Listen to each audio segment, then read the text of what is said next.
All right, our last section here is system of inequality. So it's the same skill we used on the last unit. Nothing new, same type of graphing. You have to solve for y. Whenever we graph, we want it to be an mx slope-intercept form, mx plus b. Okay, so you want to solve for y, graph and shade each inequality and show the solution overlapping. So this was the last set of Edpuzzle notes. So you do one equation at a time. Let me just change my font here real quick. So like on the first equation here, I want to identify my b, which is the y-intercept. And if you remember, that's the thing that's being added or subtracted. So my b is 1 here on this first equation, and my m is 5. So we start at 1 on the y-axis, and a slope of 5 basically means 5 over 1. So that means we're counting up 5 and to the right 1. I run out of room that way, so I'm going to go in the other direction, down 5 and to the left 1. And so we now look at our inequality. That's this symbol here. If it's the line underneath, the equal to, this is saying less than or equal to, that means the line is going to be solid. So nothing's going to change here. Let me get my ruler. Or actually, I'll just use the line tool. So we are connecting our dots with a straight edge. I know I don't have it up here. Oops. Let me extend my line. And then we shade. So based on this is less than means you're shading below the line. So less than would be here. Okay.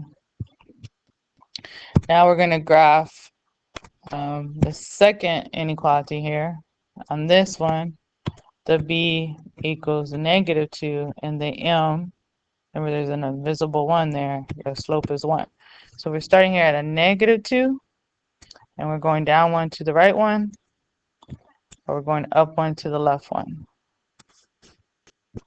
So this is going to be a dashed line, just kind of extending my little dashes in between. I don't know if I can see that this is constantly going in this direction. So there's like little dashes here. And because we have this is greater than, a symbol means greater than, that we're shading above this dash line. And our solution is where the two shading overlap. And what we did is we put a capital S where the overlapping is to show that that is our solution set. So all the answers, possible answers, have to be in this overlapping region. Okay. Now, on a problem like 22 here, you can graph the first inequality because it's in slope-intercept form, but the second one is not. You have to solve for y. So what you have to think about is that y term right here, which is positive. Sorry. We're trying to isolate it, and the shortcut is take the other term that's with the y on the same side of the y and move it to the other side of the inequality. Now, when you do that, you got to pay attention to your signs. Because this is like anytime I move over the equal sign or an equality, so I'm just going to rewrite it over here to the side.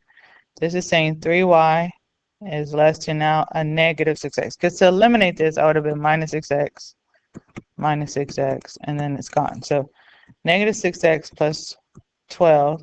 But now we have this coefficient, this number in front, so we have to divide everything by that number, which is 3. So y here is going to be less than a -2x plus 4. And now we can graph it. Okay. So if it's not in slope-intercept form, you need to change it. So that happens on 23 here. Yeah, I don't talk about that. So I would start with my y term. I need to move this x term over. Watch my sign. This would be -2y. It's less than -2x plus 6. Don't forget to isolate or to solve this y first. We're going to divide everything by a -2. And don't forget what happens to our symbol. We have to flip that. So y is now going to be greater than 1x or just x. This is negative 2, so this would be minus 3. So now I can graph this inequality starting at a negative 3 on the y-axis, and my slope is 1, up 1 to the right 1, positive 1, so it's increasing. And I'm just going to leave my dots because I know this is going to be a dash line. So I'm just going to do my dots here. Okay. Now for the second, again, we have this negative y, move my x over. So negative y is less than negative x plus 9. And now we need to divide everything by negative 1 because we can't have our y to be negative. So I'm just going to write over here. So now this is going to be greater than x, positive x, minus 9. So I'm starting at a negative 9 for the second inequality, which is here, and it has a positive slope of 1, which is making the lines parallel. Okay, but we need to do the shading, and I just realized I forgot to do the shading of the first one. So let me get my highlighter. So for the first inequality, we have greater than. So this would be above my dash line, the first one I had. You don't have to fill it in, just kind of get the shading where it goes. And then for our second one here, it is also greater than. And so it's going above. And so where the overlapping actually happens here is where the shading is. Let me fix this. And where the overlapping of the shading would happen only in this set here. So that's the solution set. I'm trying to make that a big S. Okay. So the key to this is to shade each line and then find the overlapping. So let you try 24. On 24, remember, if it's x equals a number, okay, that's our vux.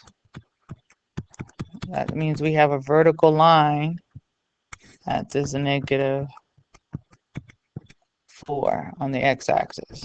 And because it says less than, this is saying numbers less than a negative 4. Well, the numbers less than a negative 4 are to the left of the line. All right, I want you to, so at least that reminds you on that one. I want you to solve for y on the second equation, second inequality. So doing the graphing is going to be required, and then matching. So these are good test-like questions, star and your test. So it says which graph shows the following system of inequalities. So I would break down each inequality to match the line with the inequality symbol and match the shading with the inequality symbol. So if I'm looking at this first one, this is greater, okay? So this actually, the line is dash, and the shading, the shade would be above, okay? So I'm trying to find this line. It has to start at a negative 2, so which all of these I think do. Right, so the negative 2 line would be here, okay? And so, and the shading would be above the line. So it had to go up. So like if I look at this one is going above that way. But if I do the next one, it's very similar. It's parallel because it has the same slope, but this is shading below. So the overlapping, hopefully you can see that if I do this next line shading below, the overlapping would happen only in this middle here. Okay, so this first one was A. Okay.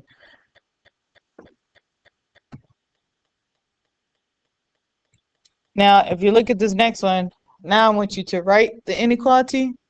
So we want to put in mx plus b form, match the line. So if I start with the solid line here, this is my b.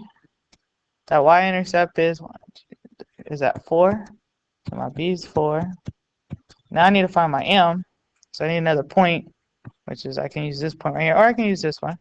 So this is a rise of 1, 2, and a run of 1. So this will be 2 over 1, which is just the same as 2. So this inequality, that line, because the shading is below it, would be y is less than or equal to 2x plus 4, because the shading comes down. Now when I go to the next line, which is this dotted line, right? I'm gonna make that blue, sorry. Again, it has also a y-intercept of 4, but it has a slope of a negative 2. So this would be y, and the shading is below, so this would be less than negative 2x plus 4. So we're just coming up with the inequalities based on the shading. So if you need to, you can like label each line, like the red line here. The first one I did with this would be my line 1, this line here, okay? Then my dotted line is my line 2. So you could kind of do that here. I would just read left to right. This first one is my line 1, and it's shading above, so it has to be a greater than and equal to, because it's a solid line. So we're going to do y is greater than or equal to. And so all we need to do is find the slope and the y-intercept. There's our y-intercept right there. Now, watch your scale here, because this is counted by 2. So this is 4, and this is going to be actually 2. So the slope is decreasing, counting down by 2 and over 2. So this is 2, 4. So 4 over 2, this is 2, so this would be 2x, actually, I'm sorry, negative 2x, and then minus 4. And then we can do line 2. So I want you to try line 2 here. Okay, solid line again, shading is below the line, so that's got to be less than. And then you have some more mapping. So remember, on the Edpuzzle notes, we talked about if you have a point and it's in the shading, it's in the solution. So remember, this is your x and y. So I'm going to count to my x over 2, and then I'm going to go up to 4. That is where the point 2, 4 is. So they want to know, is it a solution? And this would be no, because it's not in the shaded here. It had to be, remember, our solution is in the shading. Okay. So that can help you. Just check your points and see if you can get to that, into the shaded. If it's in the shaded, it works. And then another, by any method, okay? All right, so thank you for getting this done. Make sure you look over your spiral and study hard and prepare for your test. Thanks.